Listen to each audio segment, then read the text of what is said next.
Good morning students. मैं आपको chapter 2 बहुपद के अंकों का विभाजन समझाती हूँ।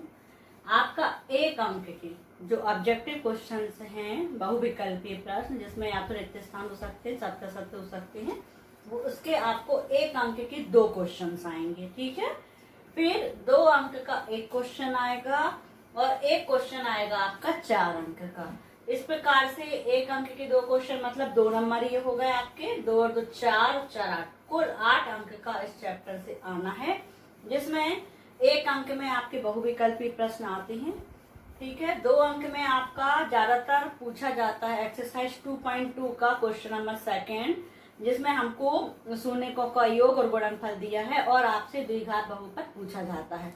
या तो इस टाइप का क्वेश्चन आता है या फिर 2 नंबर में आपका एक्सरसाइज 2.1 के वक्र वाले क्वेश्चन आते हैं, जिसमें वक्र दिया जाएगा और आपसे शून्यकों की संख्या पूछी जाएगी। ठीक है, तो 2 अंक के अधिकतर इस टाइप के क्वेश्चन आते हैं। फिर 4 अंक में एक्सरसाइज 2.2 का ही क्वेश्चन नंबर 1 है, वो पूछा जाता है, जिसमें आपको द्विघात बहुपद दिया जाता है, जिसके आपको शून्य ज्ञात करने होते हैं और उन शून्यकों का उनके गुणांकों से संबंध स्थापित करना होता है। तो 4 अंक में कई बार ये प्रश्न अधिकतर आया है। यदि यह नहीं आता है मान लीजिए, तो फिर एक्सरसाइज 2.3 का जो विभाजन भाग देने वाला क्वेश्चन से एक बहुपद से दूसरे बहुपद में किस प्रकार भाग देते हैं, तो आपका ये आ सकता है, या विभाजन एल्गोरिथम की जांच करने के लिए आपसे कहा जा सकता है। तो इस प्रकार अंकों का विभाजन है और किस टाइप के क्वेश्चन आएंगे वो भी मैंने आपको बता दिया है। तो एक अंक के लिए तो ऑब्जेक्टिव है, जिसमें आपको सारे कॉन्सेप्ट क्लियर होना जरूरी है, जैसे बहुपद क्या है, बहुपति घात किसे कहते हैं, शून्यकों से आप क्या समझते हैं। ठीक है, इस टाइप के छोटे छोटे क्वेश्चन हैं। शून्यकों का योगफल कितना होता है, शून्यकों का गुणनफल कितना होता है, आपको द्विघात बहुपद दिया जाएगा तो आपको शून्य ज्ञात करने पड़ेंगे। तो इस टाइप के क्वेश्चंस आपके एक अंक में बनते हैं। तो जिस आपको पैटर्न हमने बता दिया है, आपको क्वेश्चंस भी बता दिए हैं, तो आपको एक्सरसाइज 2.2 को बहुत अच्छे से करना है। ठीक है, ज्यादातर संभावना 4 अंक के क्वेश्चन की 2.2 से है और 2 अंक का क्वेश्चन भी आपको 2.2 से ही पूछा जाता है। ओके, अब मैं आपको विभाजन एल्गोरिथम मेथड को कराने जा रही हूँ। देखिए, बहुपद के लिए विभाजन एल्गोरिथम क्या है। आपके px और gx कोई 2 बहुपद है, तो आपको कुछ नया सा लग रहा है, पर इसमें नया कुछ नहीं है। आपने चैप्टर 1 में यूक्लिड विभाजन प्रमेयिका समझी थी, जिसमें हम a और b 2 धनात्मक पूर्णांक लेते थे और उनके लिए 2 अद्वितीय संख्याओं q और r का अस्तित्व होता था। तो जो आप वहां पर करते थे, आप वहां पर कौन सा फॉर्मूला यूज करते थे, भाज्य बराबर भाजक गुणित भागफल धन शेषफल। उसी फार्मूले को अब हमको बहुपद के लिए यूज करना है। मान लीजिए कि आपके पास px और gx कोई 2 बहुपद हैं, ठीक है, और हम इसमें px में gx का भाग दे दें, तो px क्या बन गया, आपका भाज्य बन गया और gx क्या हो गया, आपका भाजक हो गया। ठीक है, हम px में किसका भाग दे रहे हैं, gx का, तो भाग देने पर आपको भागफल आएगा और शेषफल आएगा। तो उनके लिए हम आपकी एक कंडीशन और है, यहाँ पर gx जो है 0 के बराबर नहीं है। क्यों, क्योंकि gx से ही हम भाग दे रहे हैं, तो उसको gx को 0 के बराबर नहीं होना चाहिए, शर्त लगी हुई है। अब हम बहुपद qx और rx ऐसे प्राप्त कर सकते हैं, मतलब हम भागफल और शेषफल प्राप्त कर सकते हैं। और वही फॉर्मूला आपका लगा है, भाज्य बराबर, भाज्य क्या है आपका, px बराबर भाजक gx गुणित भागफल qx धन शेषफल rx। तो ये आपका जो फॉर्मूला, ये जो लाइन लिखी गई है, ये कोई आपको इससे डरना नहीं है। यह लाइन कैसे प्राप्त हो रही है हमको, देखिए, भाज्य बराबर, वही फॉर्मूला है, यूक्लिड विभाजन प्रमेयिका में भी हमने इसका यूज किया था, भाज्य बराबर भाजक गुणित भागफल धन शेषफल। तो आपका बस इतना फर्क है कि वहां पर हम 2 धनात्मक पूर्णांक लेते थे और यहाँ पर हम बहुपद ही ले लेंगे। ये सभी बहुपद है, px, gx और qx और rx। तो उनका अस्तित्व इस प्रकार होगा कि भाज्य बराबर, तो भाज्य px बराबर gx गुणित qx धन rx। ठीक है, और जो हमारी शेषफल के लिए कंडीशन होती थी कि शेषफल का मान हमेशा भाजक से छोटा होता है। तो यहाँ पर हम बहुपद ले रहे हैं तो मान नहीं होगा बहुपद का, हाँ बहुपद की घात होगी। तो जो Rx का मान है वहां पर भी शेषफल 0 के बराबर हो सकता था, तो यहाँ पर भी जो Rx है मतलब जो शेषफल वाला बहुपद मिलेगा हमको, उसका मान 0 के बराबर हो सकता है, या तो वो पूरा 0 हो जाए। सपोज कीजिए एक बहुपद का जब हम दूसरे बहुपद में भाग दे रहे हैं तो हो सकता है कि जो आपका शेषफल है वो शून्य आ जाएगा, तब उस कंडीशन में Rx 0 के बराबर होगा। अब यदि शेषफल शून्य नहीं आएगा तो जो आपका शेषफल रहेगा मतलब Rx की जो घात रहेगी, शेषफल की घात रहेगी, वो आपके भाजक की घात से हमेशा छोटी होगी। ठीक है, तो आपका ये Rx क्या था, शेषफल था, और Gx क्या था, आपका भाजक था। तो हमेशा शेषफल का मान भाजक के मान से कम होता था वहां पर, और यहाँ पर क्या कम होगी, घात कम होगी, क्योंकि हम बहुपद का कर रहे हैं। तो आपकी ये दो शर्त बिल्कुल वैसी ही है। ये कंडीशन आपकी युग्म विभाजन प्रमेय के जैसी ही कंडीशन है, बस फर्क इतना है कि वहां पर हमने धनात्मक पूर्णांक लिए थे और यहाँ पर हम कोई दो बहुपद ले रहे हैं। तो यह आपकी जो प्रमेय है, यह जो आपका स्टेटमेंट है, इसी स्टेट को और उसकी ये दो शर्त साथ में शामिल होंगी। इन दोनों शर्तों के साथ इस स्टेटमेंट को बहुपद के लिए विभाजन एल्गोरिथम के नाम से जाना जाता है। अब एक्सरसाइज 2.3 के जब हम क्वेश्चन करेंगे तो हम उसमें बताएंगे आपको कि एक बहुपद का दूसरे बहुपद में जब हमको भाग देना है तो किन बातों का ध्यान रखना चाहिए, एक। और दूसरा, आपका क्वेश्चन एक्सरसाइज में नहीं दिया है लेकिन कुछ एग्जाम्पल्स में आपके क्वेश्चन दिए गए हैं कि एक बहुपद px का gx में भाग दीजिए और विभाजन एल्गोरिथम की सत्यता की जांच कीजिए। तो हम एक्सरसाइज 2.3 का ये क्वेश्चन लेकर आपको विभाजन एल्गोरिथम की सत्यता की जांच कैसे करना है वो आपको समझाते हैं। देखिएगा आप, देखिए एक्सरसाइज 2.3 का ही हमने क्वेश्चन नंबर 1 का 3rd नंबर का क्वेश्चन लिया है, लेकिन उसको थोड़ा सा चेंज किया है। उसमें आपसे विभाजन एल्गोरिथम की सत्यता की जांच नहीं पूछी गई है, लेकिन हम इसको आपको उस क्वेश्चन की सहायता से ये जांच आपको समझाएंगे कि कैसे करना है। अब भाग देना आपका बिल्कुल वैसे ही है जैसे, देखिए आपको भाग देने से पहले दोनों को, मतलब ये आपका भाज्य है, इसमें आपको इससे भाग देना है, तो ये भाजक है आपका। तो आपको सबसे पहले भाग देना शुरू करने से पहले यह चेक करना है कि जो आपके पद हैं वो घातों के अवरोही क्रम में है या नहीं है। तो देखिए, जो आप मान भी सकते हैं, चाहे तो आप ऐसा लिख लें कि माना, एक को हमने px बोल दिया, मतलब भाज्य को हमने px माना, और घात देखें आप x की घात 4 का पद है, फिर x की घात 1 का पद है, फिर बिना x का पद है। तो मतलब जो आपका भाज्य है वह आपके मानक रूप में है। इसके रूप को हम क्या बोलेंगे, मानक रूप, मतलब पहले सबसे बड़ी घात वाला पद, फिर उससे छोटी घात वाला पद, फिर बिना x वाला पद, ये मानक रूप है आपका। अब आप इसको भी चेक करिए, इसको हमने gx संकेत दे दिया है, और ये क्या है आपका भाजक है जिससे हमें भाग देना है। ये देखिए पहले 2 लिखा है और x की घात 2 का पद बाद में है, मतलब ये अपने मानक रूप में नहीं है, जिसे हमें बदलना होगा। तो मानक रूप में करने के लिए क्या करेंगे, हम x की घात 2 वाले पद को सामने ले आएंगे, जिसमें ऋण लगा है तो ऋण सहित आपका सामने आ जाएगा। तो ये gx होगा वो होगा माइनस x की घात 2 और धन 2। अब हमने जो अपना भाजक था उसको चेंज कर लिया है, मानक रूप में बदल दिया है। तो सबसे पहले जब आपके एग्जाम में भाग देने का क्वेश्चन आता है तो पहली चीज आपको यह चेक करना है कि जो भाज्य है और जो भाजक है वो x की घातों के अवरोही क्रम में है या नहीं, अर्थात मानक रूप में है या नहीं है। उसके बाद ही आपको भाग देना शुरू करना है। अब देखिए आप भाग कैसे देना है हमको। यहाँ से हमने पार्टीशन किया है, ये आपका भाजक है, इसको यहाँ लिख लेंगे हम, और यहाँ लिख लेंगे हम भाज्य को, ठीक है। और इसके ऊपर एक लाइन खींच देते हैं, जहां पर भागफल आएगा उसे हम लिखेंगे।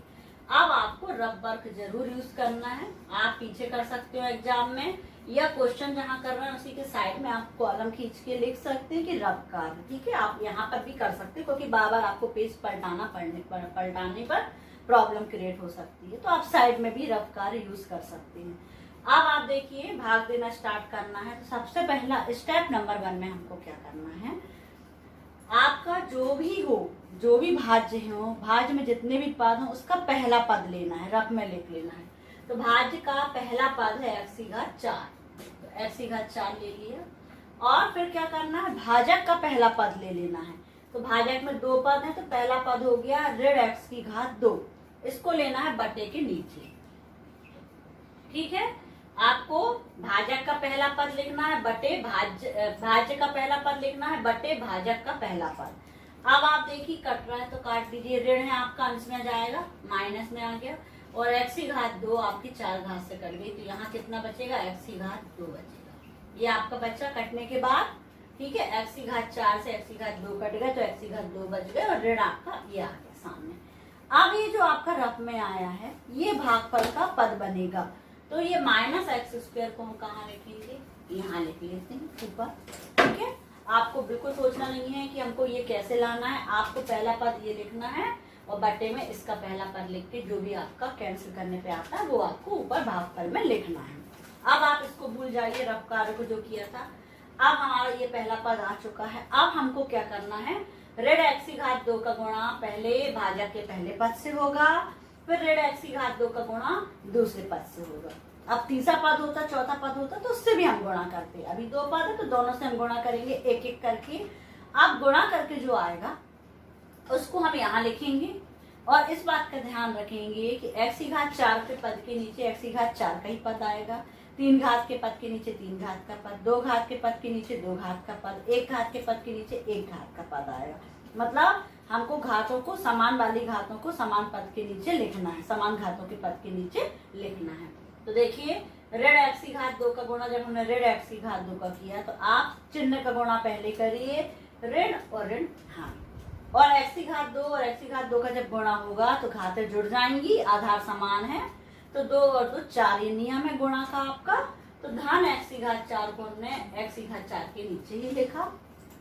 फिर ऋण x की घात 2 का गुणा जब हम 2 से करेंगे, धन 2 से, तो ऋण और धन का गुणा पहली बात तो ऋण में आएगा और आएगा ऋण 2x की घात 2।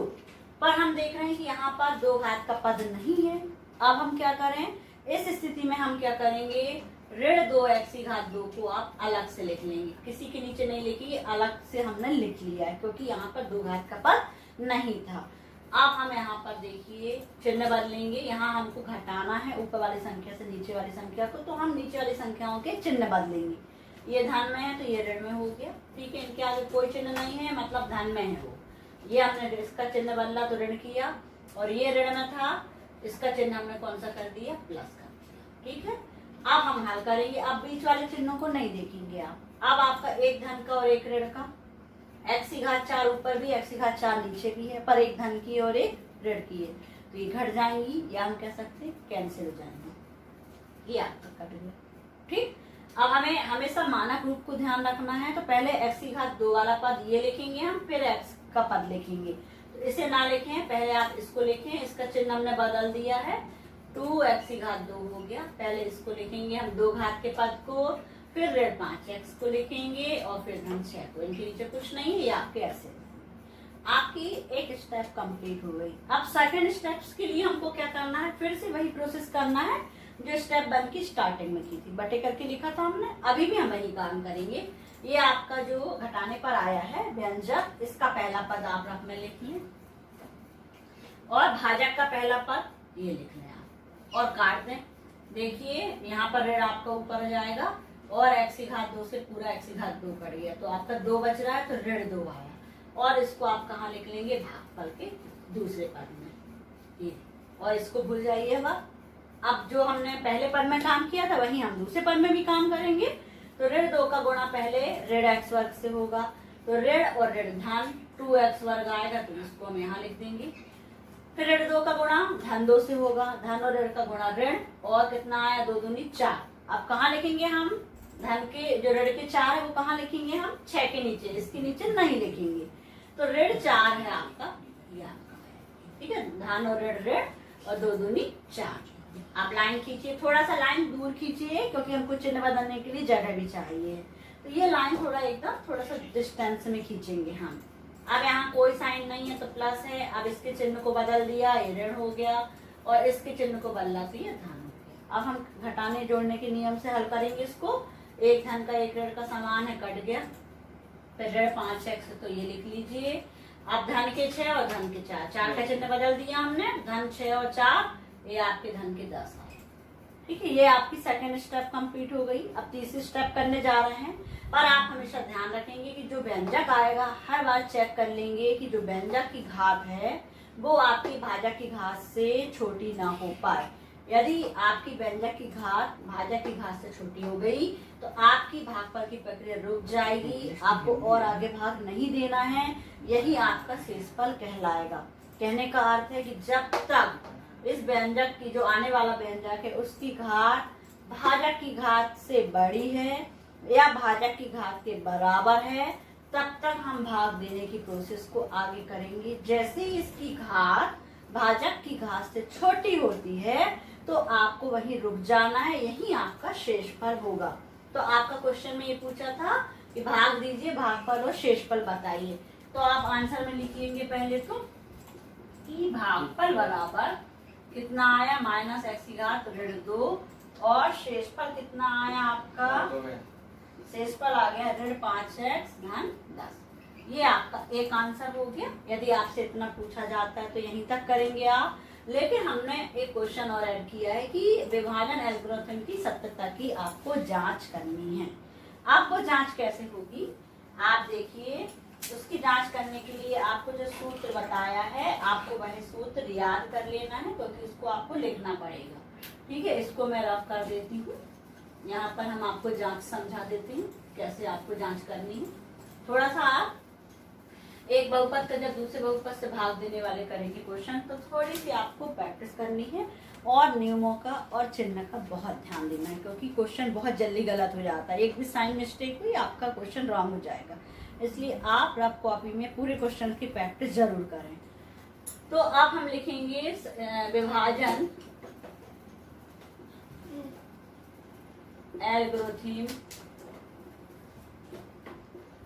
एल्गोरिथम की सत्यता की जांच, मतलब हम जांच करने जा रहे हैं। आप सत्यता की जांच करने के लिए हम फॉर्मूला लिखेंगे जो हमने आपको बताया था। ठीक है, क्या बताया था आपको, px बराबर मतलब भाज्य बराबर भाजक gx और भागफल को हमने क्या qx संकेत दिया था और शेषफल को rx संकेत दिया। ये आपका है। आप चाहें तो इसको हिंदी में लिख सकते हैं, ऐसा नहीं है कि हमको इसी संकेत में लिखना। आप चाहें तो हिंदी में भी लिख सकते हैं कि भाज्य बराबर भाजक गुणित भागफल धन शेषफल। अब आपके पास क्लियर है भाज्य क्या है, भाजक क्या है, शेषफल क्या है और भागफल क्या है।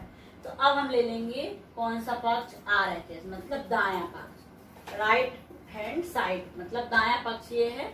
तो हमने दायां पक्ष ले लिया और इसमें हम सबके मान रख के हल करेंगे। तो हमें कौन सा पक्ष मिलना चाहिए, बायां पक्ष मिलना चाहिए। ठीक है, बायां पक्ष क्या है px और px क्या है आपका ये है।